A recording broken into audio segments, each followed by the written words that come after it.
अल्हम्दुलिल्लाह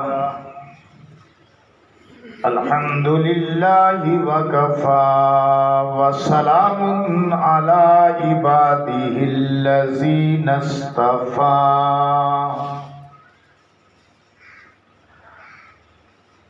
खुसूसन अला सय्यिदिर रुसुल व खातमिल अंबिया।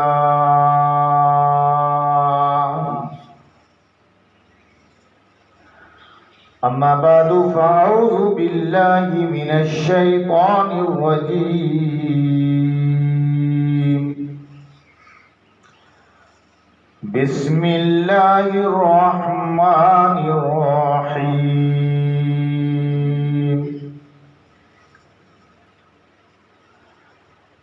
अलम यजिदका यतीमन फ़आवा। सदक़ल्लाहुल अज़ीम व सदक़ रसूलुहुन नबियुल करीमुल अमीन। वस्सलातु वस्सलामु अला सय्यिदिर रुसुल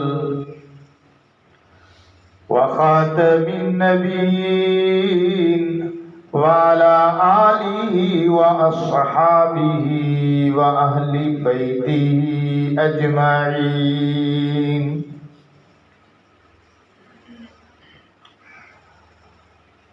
हुजूर आए तो सिर्रे आफरीनश पा गई दुनिया,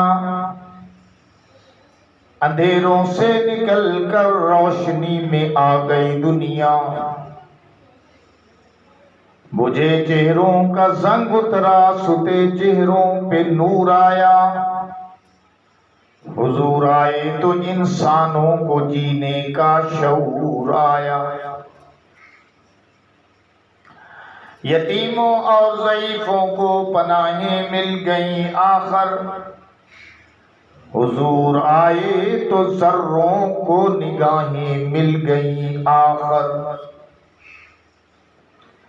खिरद की शम्मा फरोज़ी जुनू की चारा फरमाई। ज़माने को उसी उम्मी के सदके से समझ आई। ज़मीर उस घर से निस्बत न रखेगा लौहे पेशानी के कशकोले गदाई है दरवेशी हो के सुल्तानी। या रब्बी सल्ली व सल्लिम दाइमन अबदा अला हबीबिका खैरिल खल्क़ि कुल्लिहिमी व हुवल हबीबुल लज़ी तुरजा शफ़ाअतुहु लिकुल्लि हौलिम मिनल अहवालि मुक़तहिमी। दुरूद पाक।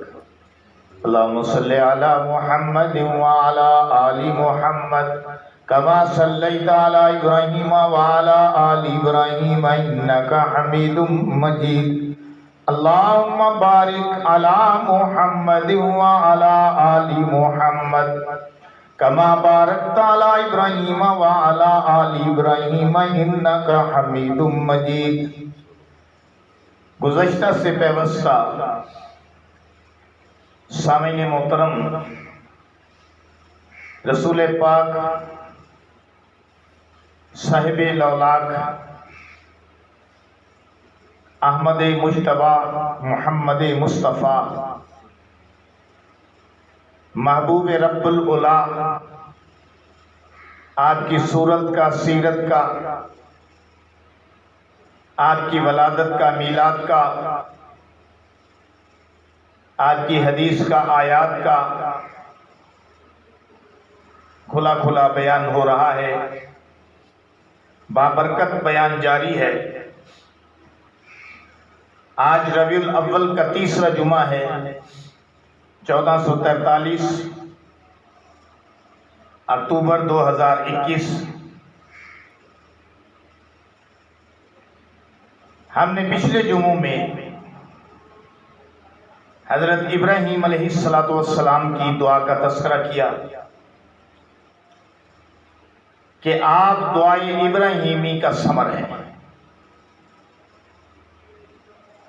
खुद आपकी जुबान गौहर अफशान यूं फरमाती है बयान कि अना समरतु दावतु अबी इब्राहिम, कि मैं इब्राहिम अलैहिस्सलातु वस्सलाम की दुआ का समर हूं।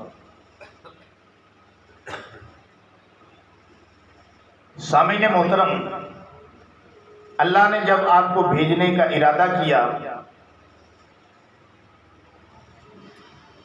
तो सारी कायनात और कायनात की एक एक चीज पर बहार नाज़िल फरमा दी। कायनात की एक एक चीज बहार आफरी हो गई।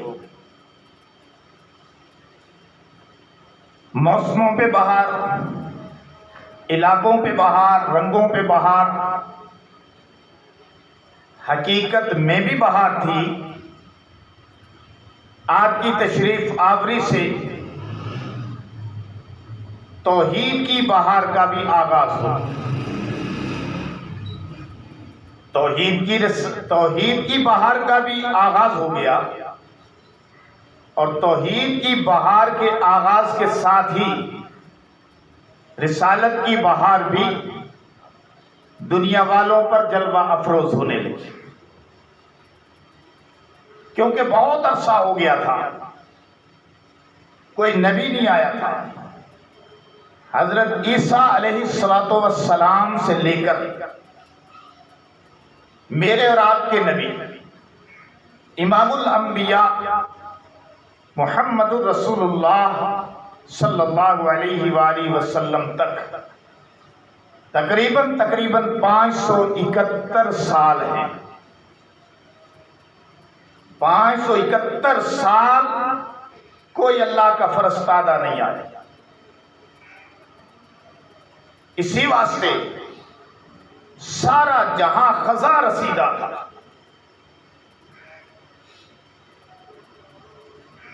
हर उसूल, हर ज़ाबिता दम तोड़ चुका था। कोई कानून नहीं, कोई ज़ाब्ता नहीं, कोई ज़ाब्ता अखलाक नहीं। बस जो ताकतवर होता था उसी का तोती बोलता था, और जो कमजोर था वो फिर बहुत ही कमजोर था। और जो कमजोर तबके थे उनके कोई हुकूक नहीं थे। अल्लाह ने जब आपको भेजने का फैसला किया तो खित्ता अरब पर आपको भेजने का फैसला किया। और खित्ता अरब की ये पोजीशन थी कि मजहबी लिहाज से, माशरती लिहाज से, अखलाकी लिहाज से, कानूनी लिहाज से कुछ भी बाकी नहीं था। मजहबी हालत यह थी कि खाना काबा जो तौहीद के अलंबरदार ने तामीर किया था और जिसे तौहीद के अलंबरदार ने, जद्दुल अंबिया ने, हजरत इब्राहिम अलैहिस्सलातु वस्सलाम व इस्माइल अलैहिस्सलाम ने तामीर किया था, वो कायनात के अंदर वाहिद तौहीद की अलामत बैतुल्लाह शरीफ, उसके आगे उसके हज के अहम मकामात पर हत्ता के खाना काबा के अंदर 360 बुत सजा दिए थे। सिर्फ सजाए नहीं बल्कि उनकी इबादत होती थी। हज करते थे क्योंकि हज हजरत इब्राहिम अलैहिस्सलातु वस्सलाम के तामीर काबा के बाद से शुरू हो गया था। क्योंकि अल्लाह ने इब्राहिम अलैहिस्सलाम को हुक्म दिया था तामीर काबा के बाद, वअज़्ज़ना बिन्नासि फिल हज, कि आप लोगों में हज का ऐलान करें और हाजियों के लिए, तवाफ करने वालों के लिए, एतकाफ करने वालों के लिए मेरे घर को साफ रखने, मेरे घर को साफ रखें, साफ रखने का एहतमाम करें। तो आज तो उस वक्त से जारी था, लेकिन हज करते थे मुशरिकीन मक्का, लेकिन जितने भी अहम मकामात थे, मुजल्फा है, मकाम इब्राहिम है, तवाफ जहां से शुरू होता है वो मकाम है, इन मकामात पर पहले बुतों को सलामी देते थे, फिर हज के मनासिक अदा करते थे। पहले बुतों के चढ़ावे चढ़ाते थे, फिर मनासिक अदा करते थे। बुतों को सलामी पहले देते थे, मनासिक बाद में अदा करते थे। जब कभी कहीं सफर पे जाना होता था, पहले बुतों के सामने जाते थे, उनकी खुशनुदी की खातिर नजरो नियाज पेश करते थे, उनके सामने जाकर फाल के तीर निकालते थे, उनसे पूछते थे हमें जाना चाहिए कि नहीं जाना चाहिए, और उसका तरीका यह था कि फाल के तीर उनके सामने निकालते। अगर हाँ में जवाब आता तो सफर पे जा रहे हैं, हाँ में जवाब आता तो शादी के लिए तारीख तय कर रहे हैं, हाँ में जवाब आता था तो कोई बिजनेस शुरू कर रहे हैं, हाँ में जवाब आता था तो कुछ कर रहे हैं, वरना नहीं। ये मजहबी हालत थी, इतनी बिगड़ चुकी थी मजहबी हालत के खाना काबा का नंगे तवाफ करने से भी बाज नहीं आते। औरतें रात को, मर्द दिन को नंगे तवाफ करते, कहते थे हमारे कपड़े नापाक हैं, ये इस काबिल नहीं है कि हम खाना खुदा का तवाफ कर सकें। एक ज़हनियत थी जो उन्होंने तख्लीक कर ली थी। तौहीद के अलमबरदार हजरत इब्राहिम अलैहिस्सलाम के तामीर करदा बैतुल्लाह शरीफ की ये पोजीशन उन्होंने बना दी। अदब भी करते थे, एहतराम भी करते थे खाना काबा का, लेकिन शिर्क को साथ जोड़ दिया था, इसलिए उन्हें मुशरिकीन मक्का आज तक कहा जाता है। और जो इस पे डटे रहे, जाहिर है उनकी शिर्क पे मौत आई, और जिन्होंने मेरे और आज के नबी इमामुल अंबिया का कलमा पढ़ लिया वो तौहीद के लंबरदार था। अखलाकी हालत ये थी कि औरतों को जिंदा जमीन में दफन कर दिया जाता था। बच्चियों के कोई हकूक नहीं, औरतों के कोई हकूक नहीं, गुलामों के कोई हकूक नहीं।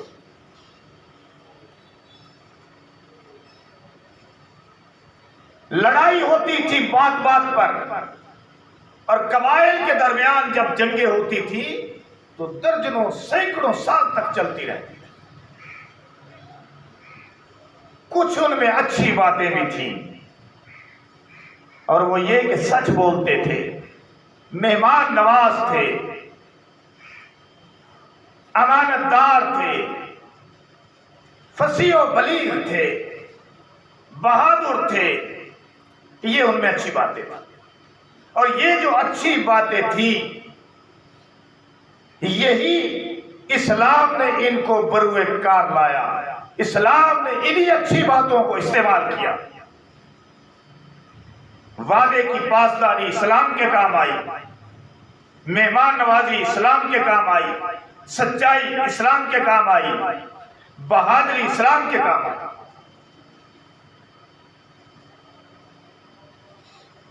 इस खित्ता जमीन पर अल्लाह ने कायनात के सरदार को, इंसानियत के आखिरी नजात दहिंदा को आमना की गोद से पैदा किया, आमना की कोख से, मुबारक कोख से पैदा किया।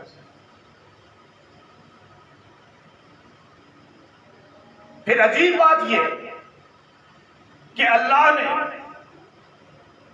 अपने आखिरी पैगंबर की तशरीफ आवरी के लिए जहां इब्राहिम अलैहिस्सलाम की ये ड्यूटी लगाई कि दुआ करें, ये ड्यूटी लगाई कि उनसे पहले काबा को तामीर करें, ये ड्यूटी लगाई कि उनसे पहले हज का ऐलान करें, खाना काबा को आबाद करें, ये ड्यूटी लगाई। और वहां जहां ये ड्यूटियां लगाई वहां ये भी एहतमाम किया कि चुनाव जो किया है खित्ता अरब का, तो ये भी ऐसे नहीं किया, बल्कि खित्ता अरब का चुनाव भी अपने अंदर 1000 हिकमतें रखता है। बड़ी हिकमत यह कि अल्लाह का घर वहां है, आखिरी नबी को भी वहां भेजने का एहतमाम किया, और यह कि खित्ता अरब सारी दुनिया का दरमियान है। बल्कि रिवायात में यह तक आता है कि खाना काबा के मकाम पर जब अल्लाह ने जमीन को फैलाने का फैसला किया, तो खाना काबा की जगह पर, बैतुल्लाह शरीफ की जगह पर रोटी की जितनी या एक छोटा सा जजीरा नुमा जो था वो सिलसिला था, जमीन थी। वैसे तो सारी जमीन ही जजीरे जजीरे है, 3 हिस्से पानी है, 1 हिस्सा खुश्की है। जजीरे दरियाफ्त होते गए, जमीन दरियाफ्त होती चली गई, पानी ही पानी है, और जज़ायर जो है वो उस पर इंसानियत आबाद है, और वाहिद सैयारा जमीन है कि जिस पर अल्लाह ने इंसानों के लिए हालात बनाए हैं, जानदारों के लिए हालात बनाए हैं कि यहां जिंदगी गुजारें, और कोई जगह नहीं है। ये साइंसदान वगैरह चांद पे जाने की कोशिश करते रहे, ये वो।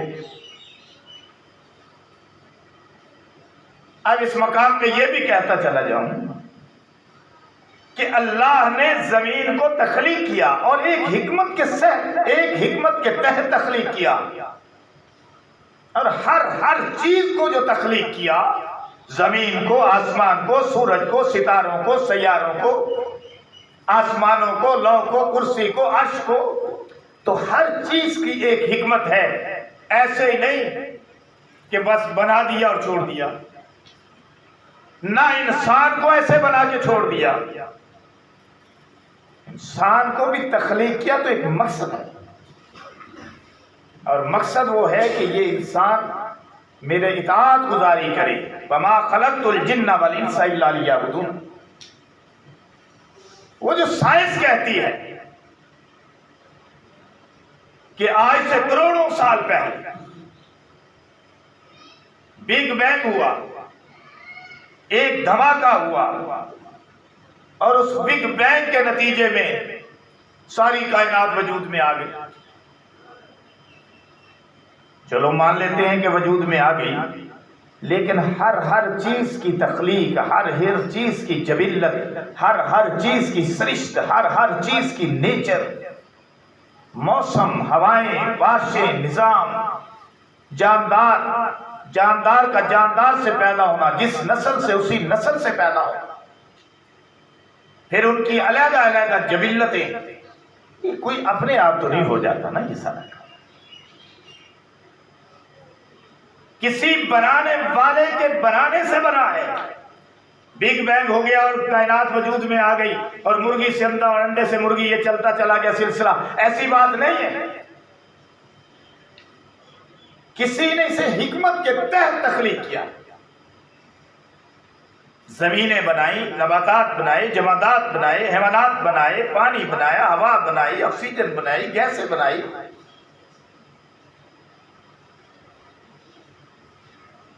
इंसानों के लिए सब कुछ बनाया। जीनत आसमान की बनाए, सूरज, चांद, सितारे, उनका तस्करा किया अल्लाह ने अपनी आखिरी किताब। पहली किताबों में भी तस्करे होते रहे, लेकिन अपनी आखिरी किताब में पूरी शब्दो मत के साथ पूरे निजामे हयात को, निजामे कायनात का अल्लाह ने तस्करा किया। तो ऐसी नहीं है। और साइंस कहती है कि सूरज जो है उसके गिर्द जमीन घूम रही है, और चांद के मुतल्लिक़ कहती है कि चांद जमीन के गिर्द घूम रहा है।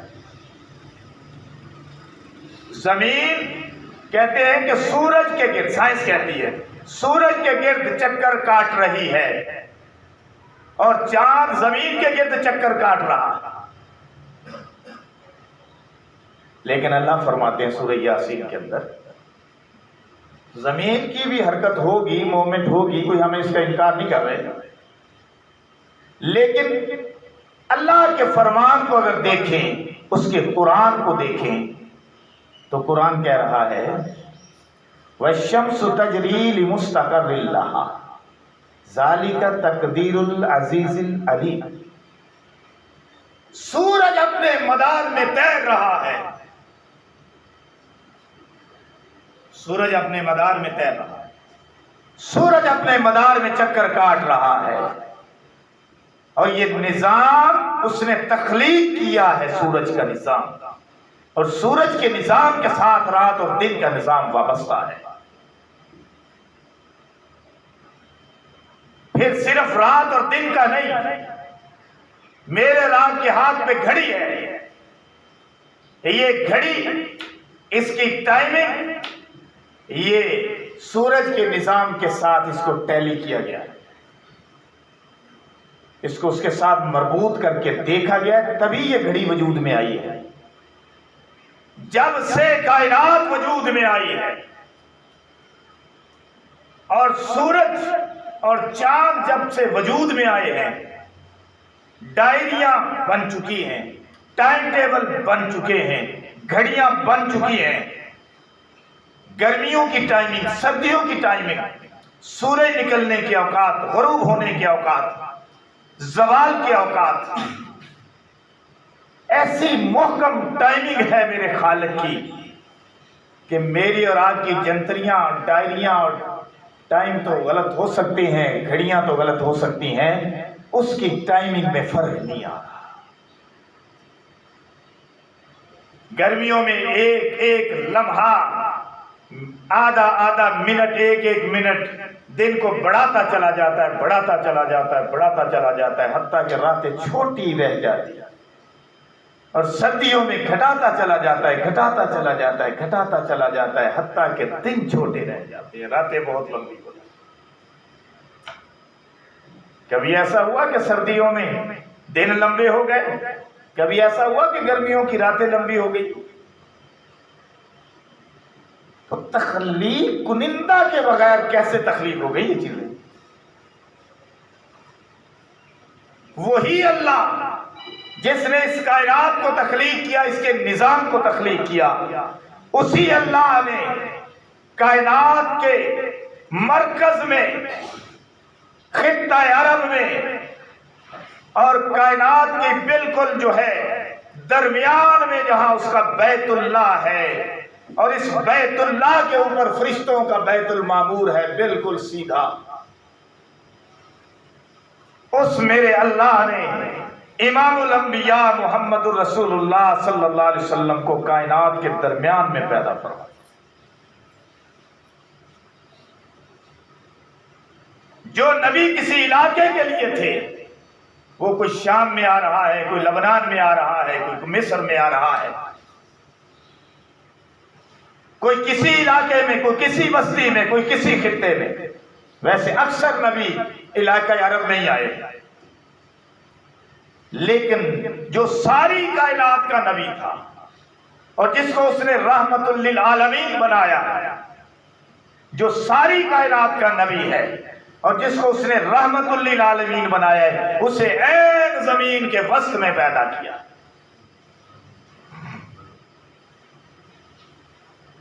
ये भी उसकी हिकमत है। तो अपने नबी के लिए उसने जो भी इंतखाब किया, मैं ये कहा करता हूं कि इंतखाब लाजवाब किया।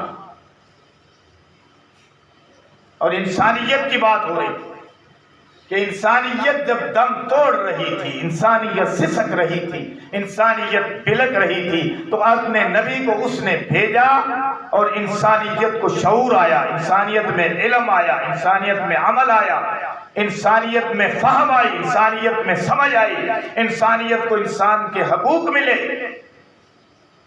औरतों को हकूक मिले, बच्चों को हकूक मिले, मजदूरों को हकूक मिले।